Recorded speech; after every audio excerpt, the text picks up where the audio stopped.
Hi hello నమస్తే welcome back to rainy drops. It's me Rajani. అందరూ ఎలా ఉన్నారండి? నేనైతే చాలా హ్యాపీగా ఉన్నా. ఈరోజు మంచి ఇంపార్టెంట్ విషయంతో మీ ముందుకు వచ్చేసాను. విషయం ఏంటి అంటే కూష్మాండ దీపం అండి. ఈ దీపానికి చాలా ప్రత్యేకం ఉందండి.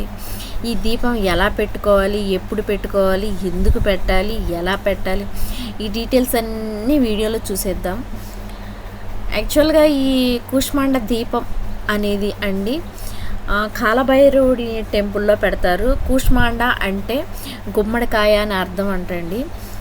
ఈ దీపాన్ని మాఘ అమావాస్య నాడు అంటే జనవరి 29న పెడుతున్నారు ఈసారి.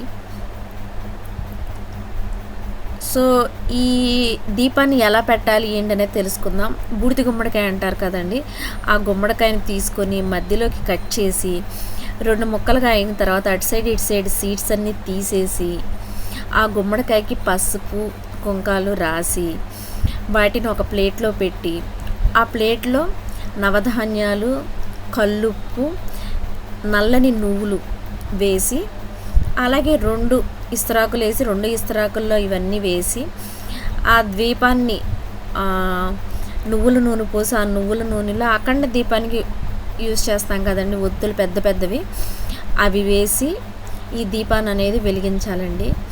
ఈ ఒత్తుల్లో ఎర్ర ఒత్తులు, నల్ల ఒత్తులు అని ఉంటాయంటండి. అవి వేస్తే ఇంకా మంచిది అని చెప్తున్నారు పండితులు. ఇంకో విషయం ఏంటంటే ఈ దీపాన్ని ఎక్కడ వెలిగించాలి, ఎలా వెలిగించాలనేది తెలుసుకుందాం. ఎక్కడ వెలిగించాలి? మామూలుగా అయితే కాలభైరవుడి టెంపుల్లో వెలిగించాలని చెప్తున్నారండి పండితులు. టెంపుల్ లేని వాళ్ళు శివాలయంలో వెలిగించవచ్చు. శివాలయం కూడా అందుబాటులో లేని వాళ్ళు ఇంట్లో తులసమ్మ ముందు వెలిగించవచ్చు. తులసమ్మ కూడా లేని వాళ్ళు మన గుమ్మానికి 2 వైపులా 2 చెక్కలుగా ఇవి పెట్టి ఈ దీపాన్ని వెలిగించవచ్చు అని పెద్దవాళ్ళు చెప్తున్నారు. అసలు ఈ దీపాన్ని ఎందుకు వెలిగించాలి? ఈ దీపాన్ని వెలిగించడం వల్ల ఇంట్లో ఉన్న చెడు వైబ్రేషన్స్ అన్నీ పోతాయని, వాళ్ళకి నరదిష్టి అంతా పోతుందని, ఇంట్లో ఏది అనుకుంటే అది జరుగుతుందని, ఇంట్లో సకల సంతోషాలు సంపదలు వస్తాయని పండితులు చెప్తున్నారండి. నేనైతే ఈ 29th దీపం వెలిగించడానికి అయితే వెళ్తున్నాను.